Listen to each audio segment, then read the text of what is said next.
Hello, everyone, and welcome to episode number 160 of the Board Game Barrage podcast. I am your host, as ever, the best, Neelan, the Orange Tank. And with me, as always, are my fellow co-hosts, Mark and Kellen, the Green and Red Tanks. How are you guys doing? Good, and I'll agree that you're the best, Neelan. How dare you? You know exactly what I meant. That's what you said. The best, comma, Neelan. I paused for emphasis. He's going to edit that out so that it's different. Exactly. It'll be one run-on sentence when it comes into the final episode. This week on the Board Game Barrage podcast, we're going to be revisiting 2020's resolutions. We're going to be reflecting on how well we adhered to our goals for the beginning of 2020, how we completely nailed every single one of the things that we set out to accomplish, and looking ahead, as we are wont to do, always ahead, to 2021 and what our new resolutions are, if they're the same resolutions. Don't forget to remind them that 2020 went exactly as we predicted it would. Exactly. We've been banging that drum for the longest time, like how it was going to be a year to shake the industry and et cetera, et cetera. We were proven right, as we always are. Also, we're less blue this week, which is good. Shedding some pounds. No comment. 2021, no different. Well, hopefully different. Yeah, hopefully quite different. But no different in how we're going to completely nail our resolutions one more time, I should say. But that's coming up later in the show. Before we get there, we're going to be talking about some very exciting games this week. We're going to be talking about Sprawlopolis. We're going to be talking about Bandada. We're going to be talking about Terramara. So let's kick it off with Kellen. Tell us about what you've been playing. Shut Up and Sit Down did a recent video by Tom on a bunch of the Button Shy wallet games. He did a long review of them. It's very funny. It inspired me to get back out a few of the Button Shy games that I have. Christina and I have Tussie Mussy, Circle the Wagons. But this week I am going to talk about Sprawlopolis, which I'm sure I'm saying right. Sprawlopolis. What could you be getting wrong? Yeah, what are you worried about? Sprawlopolis? I don't know. What do you mean? There's not a double L. Say it. Sprawlopolis. Sprawlopolis. There it is. You got This is hard to pronounce. I don't understand, Mark. Are you telling me that word is easy to pronounce? Yes. Sprawlopolis? Sprawlopolis. Sprawlopolis? Say it, Christina. Say it. Very easy. Okay, say it. Say it into the mic. I dare you. No, into the mic. Sprawlopolis. Yeah, there were some L's rolled in there somewhere. Sprawlopolis is a Button Shy game. Button Shy makes games that fit in these little cute wallets, and they traditionally have like 20 cards or less in them. Sprawlopolis is sort of a little city-building game where you are arranging the cards either adjacent to each other, kitty corner, or you're overlapping different sections of them, and there are different regions on each card that correspond to different colors and correspond to different types of zones, commercial zones, parks, industrial, residential. But what's interesting is that every card on the back has a different scoring condition. And so you set aside 3 of those each game, and that's at random, and then the other 15 cards will be the cards that you play with, and the 3 scoring conditions that you set aside will also add up to the total of points you need in order to win the game, which is kind of interesting, right? So some games you have very low threshold to win, but I assume you're scoring much less points when you use those cards. With that said, that's the most interesting thing about Sprawlopolis. This is probably the most well-received Button Shy game, and I think that they're ultimately just not for me. The rulebook says that it scales from 1 to 4 players, which is true. Technically. Technically.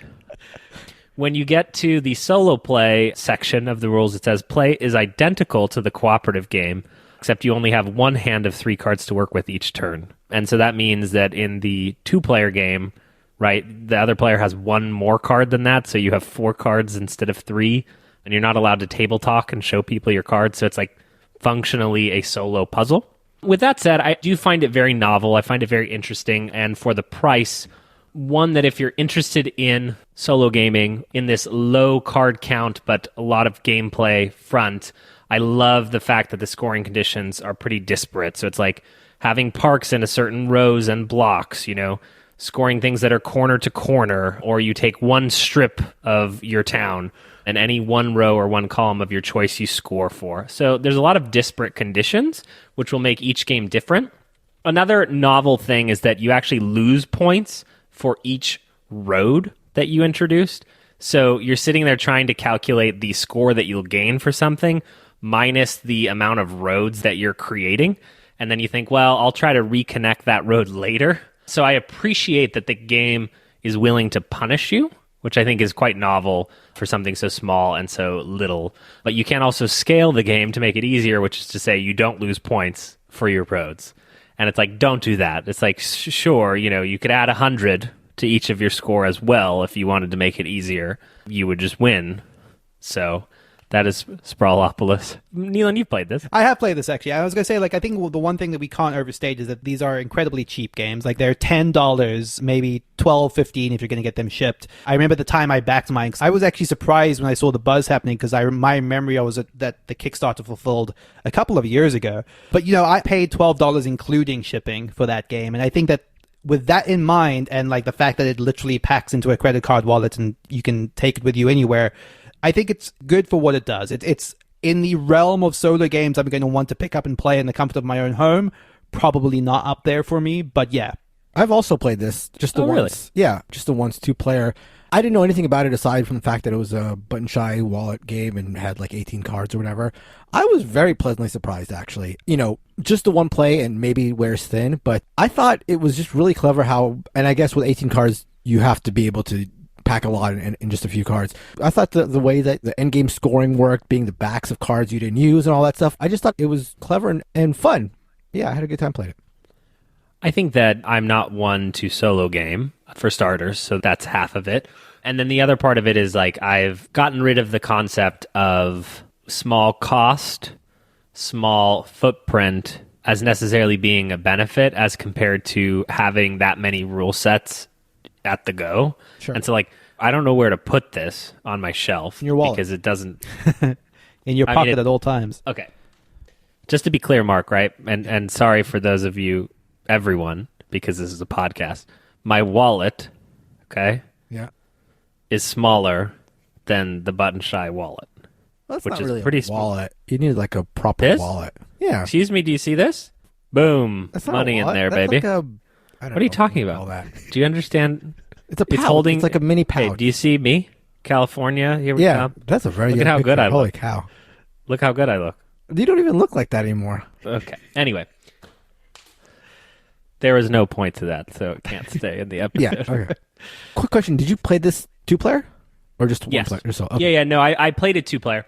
But that doesn't really mean anything, right? When the rules say you can't talk to each other and there's no difference when you scale the game. It's not... I would prefer they just label this game 1 player with an asterisk on it that says, you could also do this with more people. I mean, I think it's a big difference between 2-player and 1-player because you don't know what the other player is going to play. I mean, it's not like having... You know what the difference is, Mark? It's not so big. It's 1 player. The difference. Sure. So, yeah, if that's something you're interested in, I think it's very solid. It's just not for me, and I got to figure out how to move on from this. Sprawlopolis.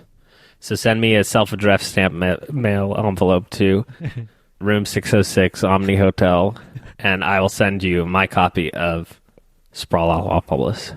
Actually, this was not planned, but that segues pretty nicely into my game, which is a game called Bandada, which is currently on Kickstarter at the time that this airs. One thing I want to say before I start talking about it, in full disclosure, this was designed and developed by a friend of the podcast, Chase Runneman, in our Discord. So we have been involved throughout its development, and bear that in mind as we continue to talk about it.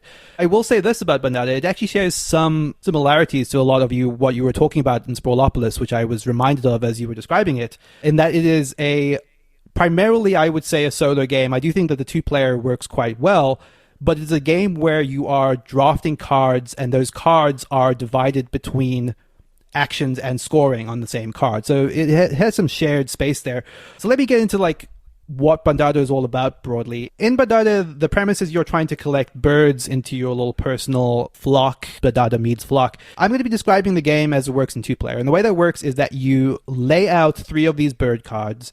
You start the game by rolling 12 dice, which are 4 dice in one of 3 colors. You roll all of them and arrange them, and then each of the cards that are laid out is divided into 2 sections. The top half dictates an action that you will take immediately to modify the dice, and the bottom half indicates how you will score off of the dice in the array. So, for instance, what that means is I might take a card that says, okay, add 1 to 2 different yellow dice, or collectively subtract 2 from the blue dice, or flip a black die, or re-roll a black die, that sort of thing.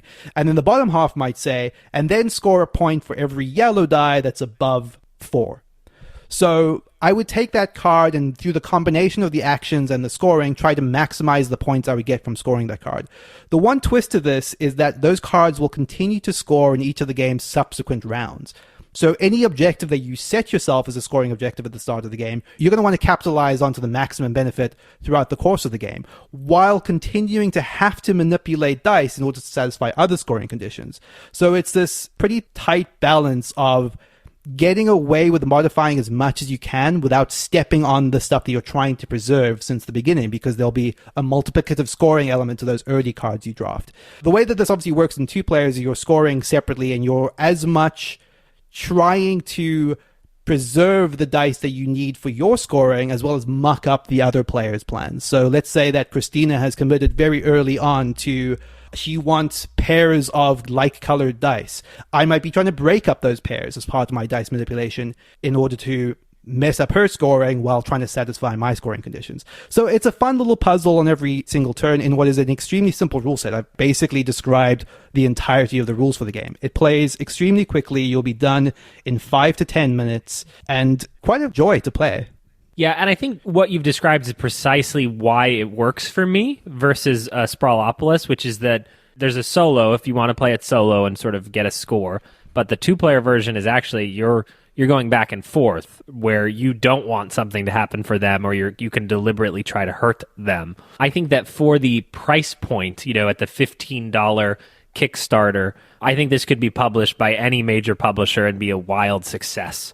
So I'm hoping for nothing but full backing. And we'll have probably tweeted about this when the Kickstarter launches on Tuesday, which is now it's Thursday, but right now it's Monday, if that all made sense to anyone listening. It does a lot with very little components, and it's always one of those things when a friend says, hey, can you play my game? I wince. I go, That's the sound of Callan wincing.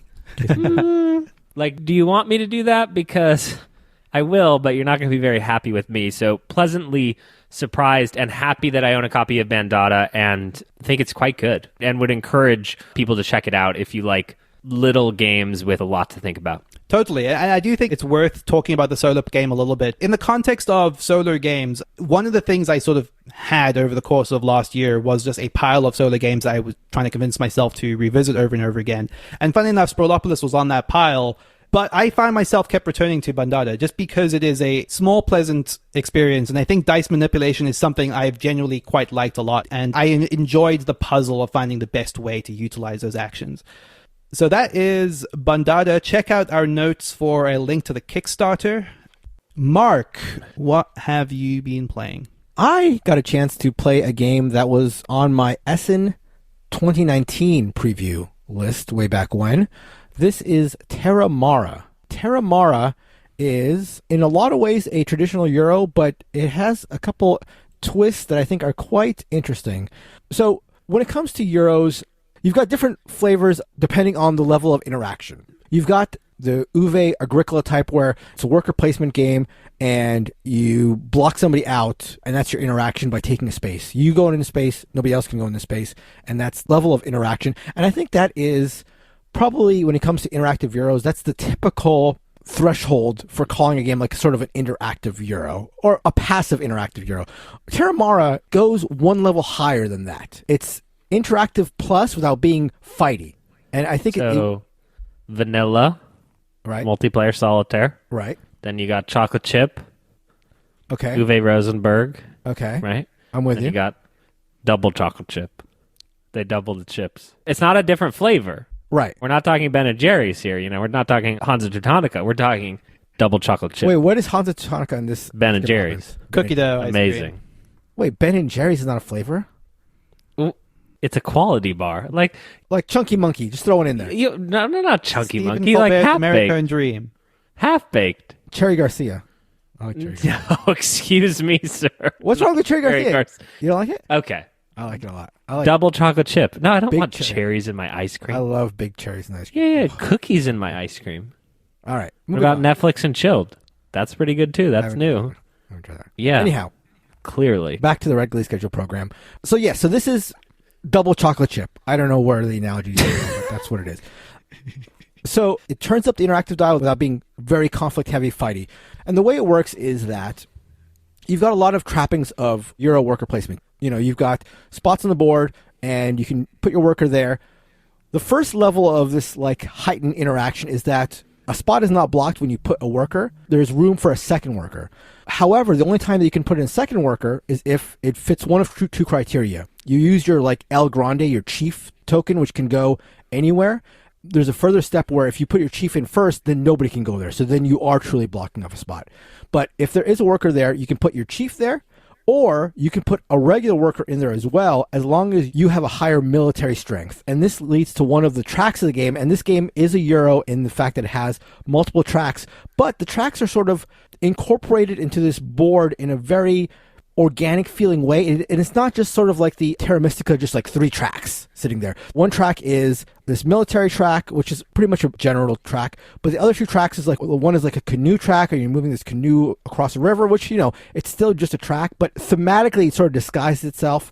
And that track that you're moving down the river, what you're doing there is the farther down the river you go, the more of these cards become available to you. So at the beginning of the game, there's an array of, say, 8 cards along the bottom of the board, and you can only take from, say, the first 3 cards. But as your canoe moves further down the river, wherever the canoe is down the river, that becomes the new length of the tableau that you're able to access. So when your canoe is all the way down the river, now you can access all the cards along the bottom of the board because your canoe is past all of them. So that's one track that is sort of disguised or done well. The other track is down the side of the board where you're moving your stagecoach down and you're picking up bonuses and resources. So there you've got these different tracks that give you typical Eurogame bonuses, but they blend into the theme of the game in a really nice way. The other way that interaction is heightened in this game, and sort of the crux of this game, is that the game is 5 rounds long, and there are 5 levels of worker placement spots on the board. Every round, you're going to be flipping over the worker placement spots that correspond to the round you just completed. So at the end of the first round, you're going to take the first round worker placement spots and flip them over so they're no longer available, and you're going to take your workers back that were on that row. However, as you go down the board, the worker spots get better and better. So the 5th round worker placement spots are the best. They're at the bottom of the board, and they give you the most resources. And those spots are available to you at the beginning of the game. So at the very first round of the game, you could take a worker and place them all the way down in one of those 5th round worker placement spots, but you're sacrificing that worker. You'll never get them back. And so you may not want to commit that far, but you're looking at that 3rd round worker placement spot that gives you quite a bit of resources, much more than the first round. And you say, you know what? It's worth it for me to grab that right now and get a really nice boon. Maybe you're falling behind on the military track. You know you're never going to be able to put your worker in where somebody else is. And you say, you know what? I'm never going to be able to fight for a spot up here. I've got to sacrifice and take, more resources down there. And maybe I just don't get my worker for a couple rounds. So that's a very interesting aspect to the game. This game is chock full of decisions to make. It's a game where you're not going to be able to do everything you're sort of going for. There's cards that you can get that I've mentioned before along that canoe track that give you in-game powers and end-of-game scoring, and it's another consideration you have to make. Just a lot of really interesting aspects to it. One thing that I will mention as well, a little side note, is that I think it handles the typical worker placement spot for first player really well. So in a lot of games, there's a spot available, and if you take it, you become the first player. This game has a little bit of a spin on it that I think is really, really clever. When you take that spot, you take a card, and that card tells you what each player will get as a bonus. And so if you take the spot, the first player gets a bonus, the second player gets no bonus, and 3rd and 4th players get bonuses. When I first saw that, I didn't really get why that was a thing.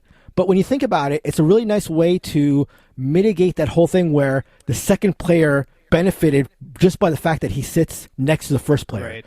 So the second player gets no resource, but his reward is getting the best benefit in terms of passive turn order. And so that's his reward. He gets no other a resource, he just gets the benefit of going second. I just thought that was really clever. Yeah, I feel like it's kind of rare to see like any like turn order considerations outside of like starting resources. So like having that baked into it is that's smart. Yeah, and so in a lot of ways, a typical worker placement game, but I think it does enough things different that I really think this is a clever game, and one that if you're interested in Euros, if you don't mind a little bit of interaction, it's a really, really nice diamond in the rough. I would definitely recommend Terramara. One thing that you've not mentioned, Mark, that I'm just discovering now for the first time is that like this is from like the design team of like Coimbra, Grand Austria Hotel, Yes. Leonardo da Vinci. Like there's some fantastic games in that pedigree. Absolutely, yeah, definitely. Very cool. That gets me very interested in it. Yeah, it's not that you're saying these cool ideas should be stolen by a good game. You're saying it has cool ideas and you should try it. Yes, I'm saying it is a good game. I want to play it. Let's do it. But you did describe the canoe mechanism, and I want to steal this, okay? Yeah. For my Euro game, for Kellen's Euro game. Yeah, what you're working on. Yes, I've tirelessly. Long story. Yeah. Yeah. It's just the score track. I'm just going to replace it with a river and canoes. And then someone says, oh, it's a victory point game. No. It's just whoever gets furthest down the river. Right. And then they'll say, it's, oh, but you go up in victory point. No. It's a canoe VP, go down the river. You see what I'm saying? And then you never have to admit that it's just a VP game. And my favorite part about that, about you incorporating that into your game, is it works perfectly with the theme of your game. What's the theme of your game again? I forget the theme of the title. I'm a little shy now. It's about the schooling system. At least someone's finally talking about that in the board right. game space. So that is Terramara.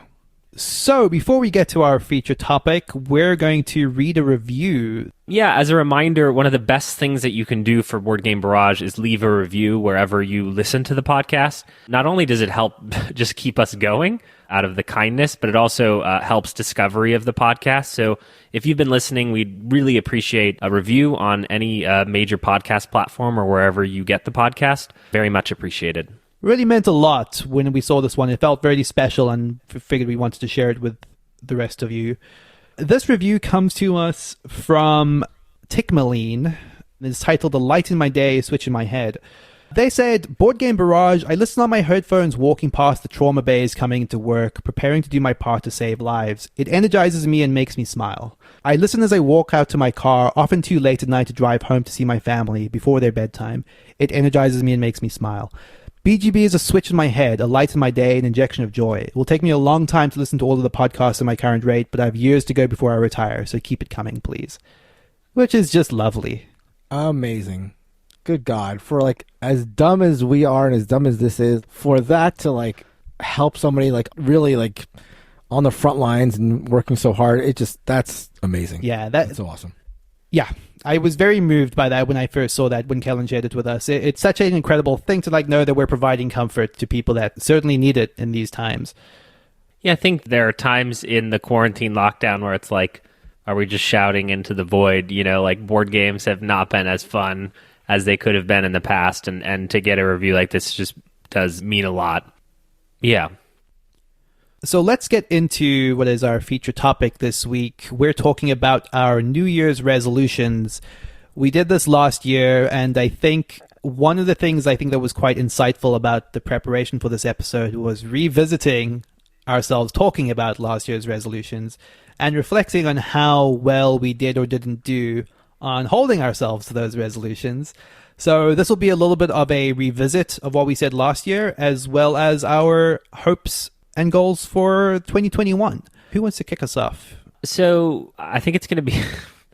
it's a little hard to talk about 2020 goals. I'm all about accountability, but, who could have predicted but us? So, yeah, my whole goal last year was about making a plan for every board game in my collection, which included, playing a game, if I hadn't played the game, to make the plan to then play it in the future, or to make the decision to move on. I did do a decent job of getting rid of 20 or 30 board games that I wasn't interested in playing. I did not do a good job of getting through the collection. The publishers still continued to publish the games. Our ability to play them just went down the hole. Board Game Barrage stopped in-person gaming, and that accounted for, 95% of the gaming that I did. So I failed. I am a failure. Okay, let's look at mine. I had play more 18xx games. No.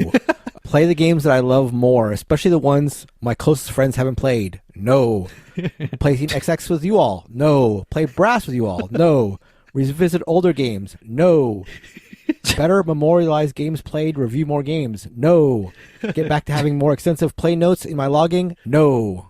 So I went over. Wow. You couldn't have done any better than that, Mark? I did nothing. Yeah, I think that the tale of mine is not any better. Like, the gist of my resolution last year was to stop acquiring games at a rate faster than I could play them. And I think in a year where I barely played any games, that was a hard goal to accomplish. And a lot of games just kept pouring in, whether it's stuff from publishers, as Kellen said, we were still being sent stuff that was still coming out. I was still receiving Kickstarters that I had backed years before. And that stuff just mounted in a way that, God, if I thought I had a problem with my collection at the beginning of last year, it's on another level right now. And interestingly enough, I think reflecting on what Kellen said last year, and this idea that Kellen continues to express about making sure that every game you own has a very specific meaning and value to you is, I think, pretty important. As I look around my board games, there's this sense of looking at the games in my collection, and even if it's a game I feel like should stay in my quote unquote collection, if I can't convince myself that it's a game that I want to play with some priority, with some precedence, it probably shouldn't be there. And I think that remains true of a lot of the games in my collection, and I could absolutely continue to bring the numbers down, and probably will try and make a concerted effort. One of the things that's actually interesting is that I think my vehicle for that would have been the Strategicon conventions, and those didn't happen either. So I lost my primary avenue for getting rid of games as well. But that's a whole other story. Let's get into our resolutions for 2021. What are the new insights we have in terms of the goals we have for this year? Kellen, you want to kick us off again? Yes. So first of all, my goal from last year still stands.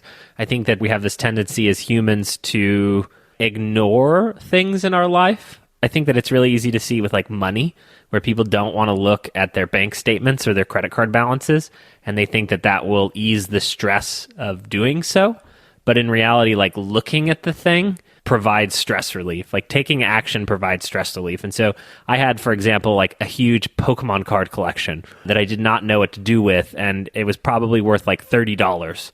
And so under the aegis of getting the maximum value, I let those just sit in my closet, taking up all of the space. And I finally, a couple months ago, just shipped them to a listener of the show in the Discord whose daughter wanted some new Pokemon cards, and I did not want them. And so, everyone won. I took action, but I was trying to maximize, 30, just nothing. So that was this little thing in my head for 6 months. So it's something like these button shy games. I don't love them enough to keep onto them, and so I want to process my whole collection. Number one. You just need bigger wallets. That's, again, I just need a bigger brain, like you, Mark. That's right.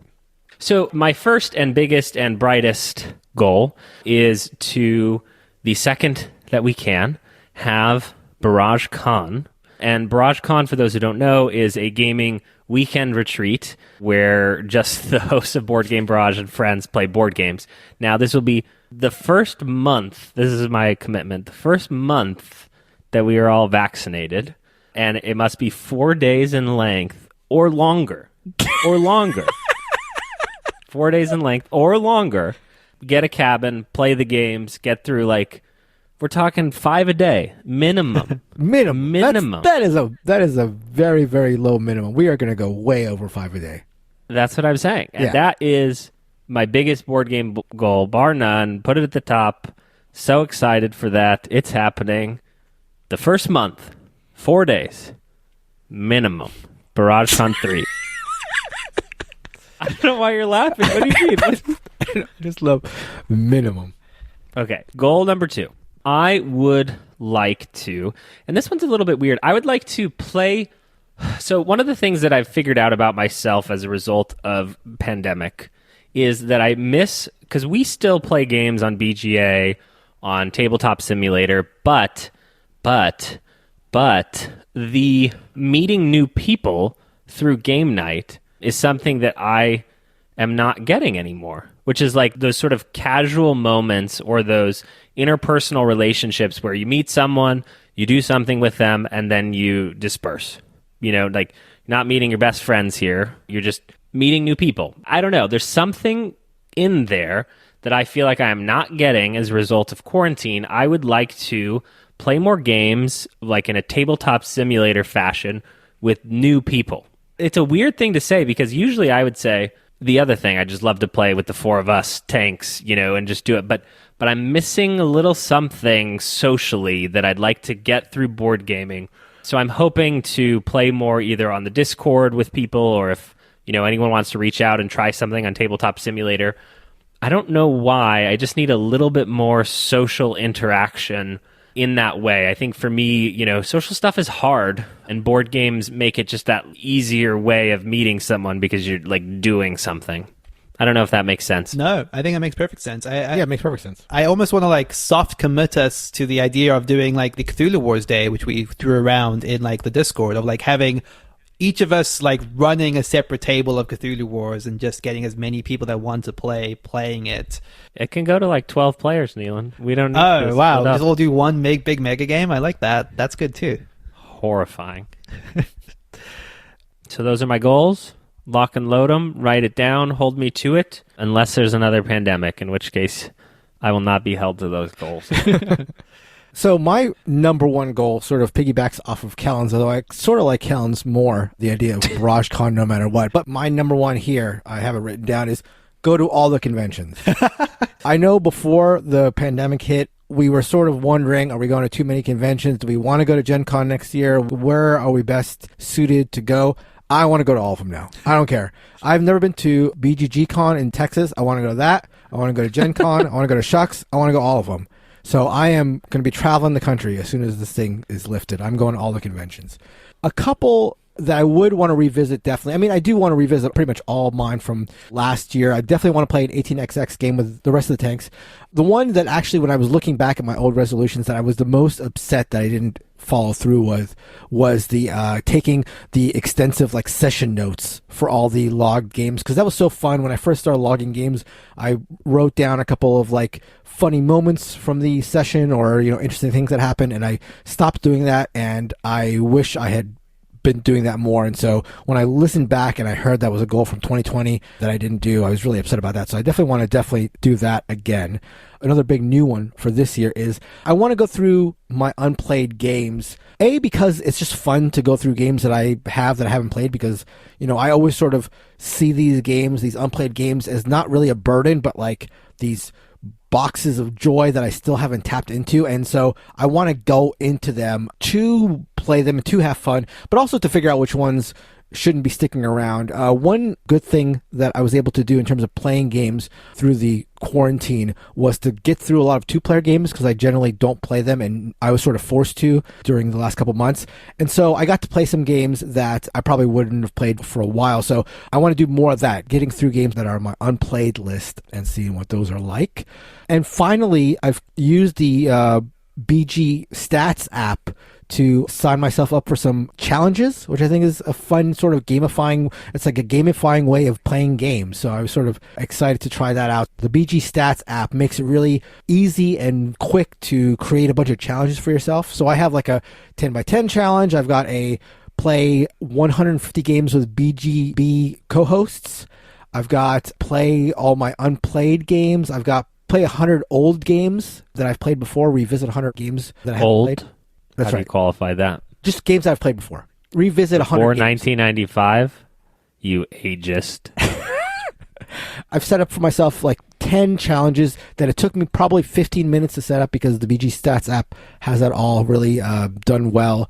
So yeah, that's another thing I'm looking to sort of accomplish. And the challenges have these like achievement bars, and you can see yourself as you play games, the bar is getting filled up. So that's always a nice thing to see, like dopamine hit of playing games. So you're playing games, you're getting that dopamine hit just from playing the games, and then you get to see the bar go up. So it's perfect. Double your pleasure. How far down the river your canoe is. That's right, exactly. It's not a race game, but it is a race game. TM. So yeah, those are my resolutions for 2021. So the first half of my goals for 2021 pivot maybe naturally off of the stuff from last year because of how badly I did at actually accomplishing those, but into very specific actionable steps.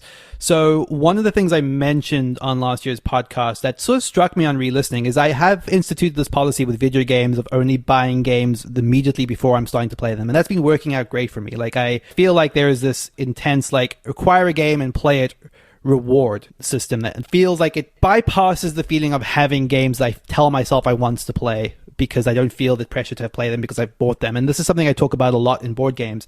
That's a harder thing to execute in the board game space because of the overhead of sorting, learning, and finding the time to play games. But the one... Sleeving. Exactly. All the sleeving and the custom inserts. Exactly. Yeah. But the one actionable thing I very much can do, which I think is anathema to this entire idea, is backing Kickstarters. The idea of investing money and hype in something that's only going to pay off 2 years down the line where I may have entirely lost all enthusiasm or immediate interest in wanting to play that thing is something I kind of really want to try distance myself from this year. This was mostly motivated by someone in the Discord asking me how many unfulfilled games I had on Kickstarter, and it was kind of an embarrassing amount of stuff that I was still waiting on that I had backed. And the reality is that what happens... there's those games come in, and in the case of something like the Anachrony Infinity Box, which I just received, that is now this massive freaking thing that takes up half of my apartment. And I don't know when I'm going to play that. I want it, and I'm glad I own it, but it's just that the investment I had at the time I purchased it versus what I have in playing it now is not one-to-one. Or you have situations like Seventh Continent, which is a game that you're not really excited to play. Exactly, which I discovered that I didn't want to play like before I'd even received the entirety of the content. I mean, and that's true of a lot of stuff. The two-wave Kickstarter is so common now. Nemesis, I felt I wanted to move on before I'd received all of Nemesis as well. And that it's just such an absurd situation to be in. The paying and the investment of my happiness for like an unfulfilled promise 2 years in the making is just not something I want to be a part of my board game routine anymore. And I think that also extends to generally how I approach games, of just trying to be a little bit more cognizant of knowing that if I am acquiring something, it is something that I will play in the very near future. And in addition to that, if I don't play it within a short amount of time, or if I play it once and it doesn't hit as much as I want to, being more willing to move on from it and devote that time to something else. I feel like you're hitting on something. You're touching me very profoundly, which is like this, I just received in the mail my copy of Import Export, which is sort of Glory to Rome-like game from Jordan Draper. And my affinity to play it, like I have this window, right? Because it's the most recent game that I've received. And I think for the next 2 weeks is the highest chance that I'll play it. And then it goes off a cliff. Sure. You know what I mean? Like when the next thing comes in. And like that doesn't make any sense, but it's true.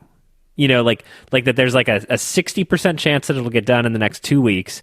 And then there's like a 10% chance that I'll play it in the next year. Right, exactly. I think that's right. An interesting... Yeah. And I think that's exactly the thing I'm reacting to, is not wanting to hang my hopes on so many 10% chances when the enthusiasm just isn't there in comparison to other stuff. It's funny that you mentioned that, because this is not something that strikes me in general. I've talked about this before on the show, but like recently I found myself, Carnegie was just out on Kickstarter. It's by the designers of Twa, and it looked like something that I would probably like. And, you see the deluxe edition on Kickstarter, and I started going down that path, and I went on Kickstarter. I'm like, oh my God, there's this game coming out, and that looks good, and that looks good, and that looks good.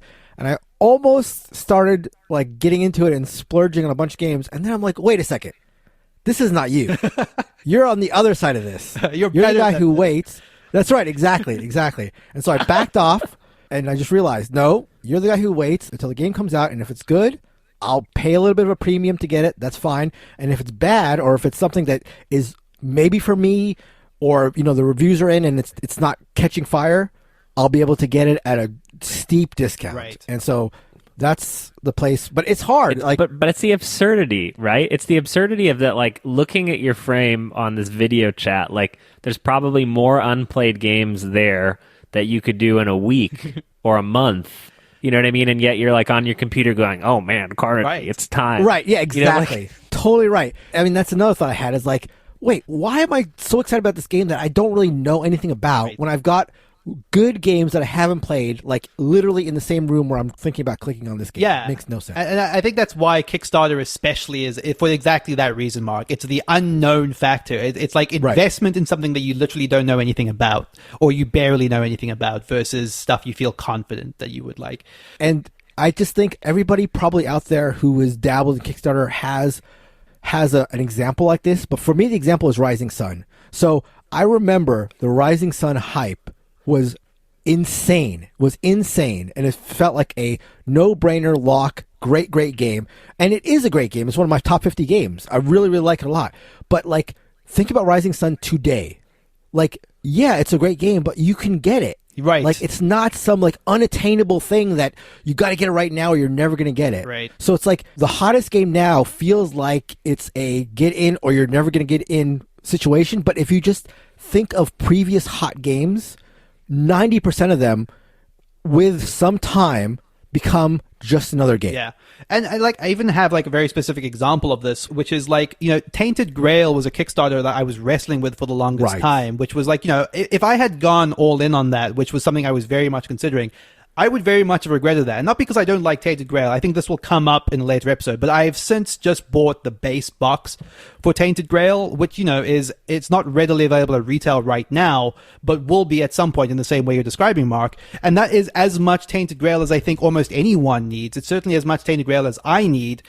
And it's satisfying that same thing that I thought I needed the all-in package for, forever ago, but in a much, much more cheaper, much more attainable pared down version. That's not the best example because that's still an expensive box, but it's indicative of the larger problem, right? Of like, you could go out today, buy a board game that you're excited to play, come home and play it, versus seeding your anticipation for something much further down the line that may or may not pay that off. You're not sure about, that could let you down, that has no proven track record in most cases.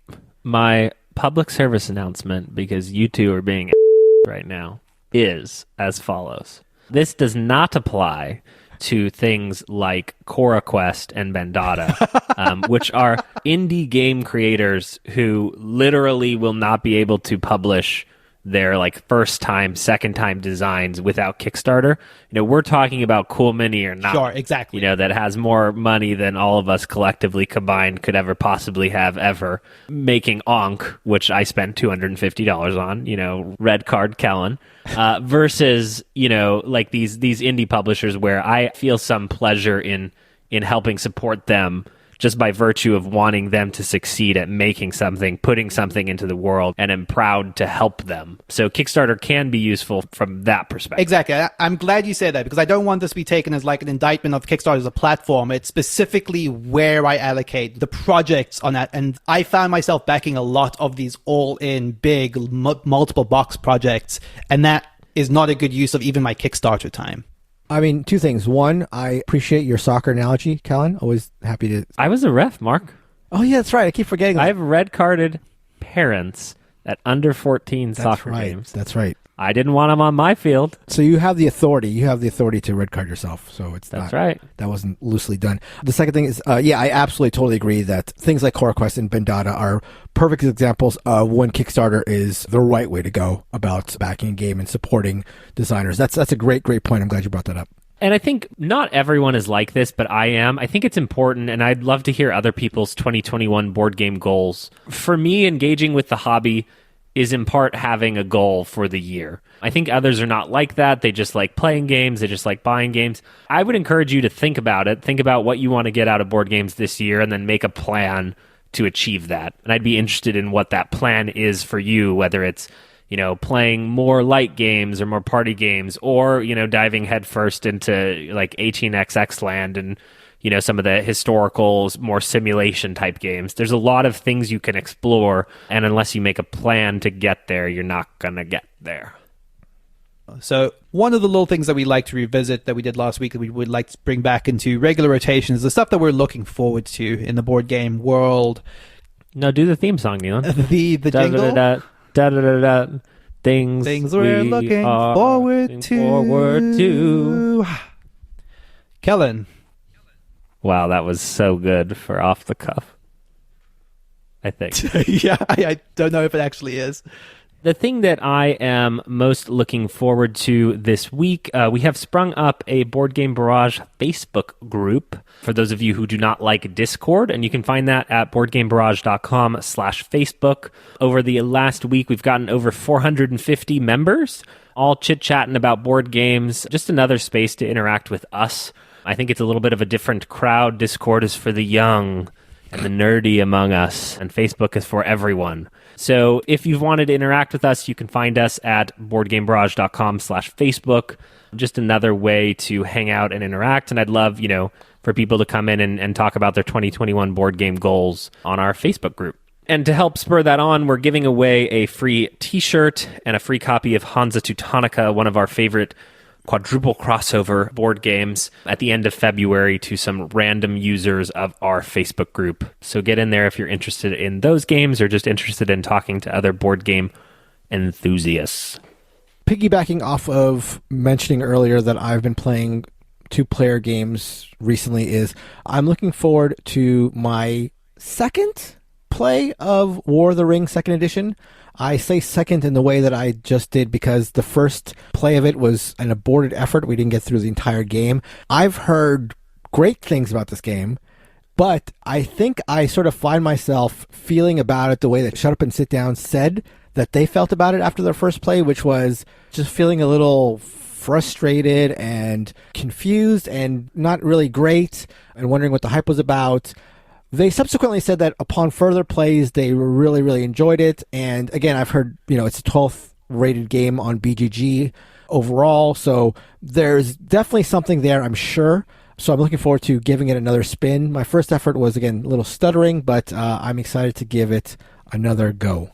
So one of the things I'm excited for is, and this kind of was a surprise to me, Stonemaier Games announced that they were going to be creating a Red Rising board game designed by Jamie Stegmaier and Alexander Schmidt. Now, Red Rising is a series of sci-fi books that was introduced to me by Kellen, in fact, but kind of made its way around all of the Board Game Barrage crew. And I think, however it landed, I've ended up digging the deepest into the books than anyone. I'm a big fan of the series. It's very light, entertaining sci-fi, but in exactly the way you want it to be. It's like the very definition of a page turner. Like, it's a little bit loose. It's a little bit like heightened. We've described it as very anime in terms of how it's like just a heightened reality, but it is good stuff. So the premise of taking that book, and I know that Jamie Stegmaier happens to be a big fan of the books as well.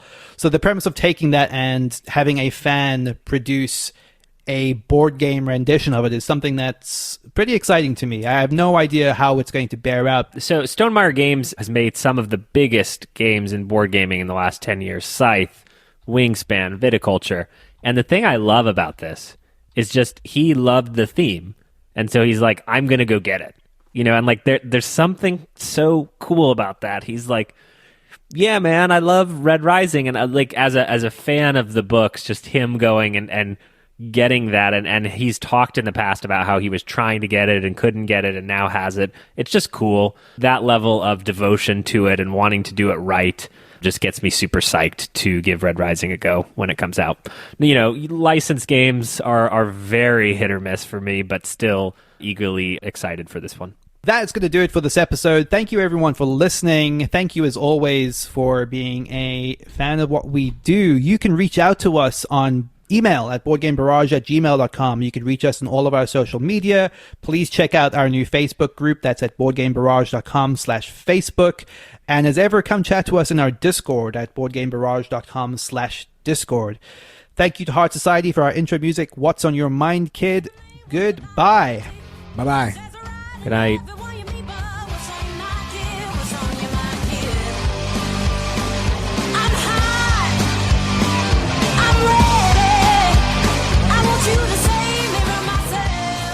Shut up and sit down. Shut up and sit down. Shut up and sit down did a recent...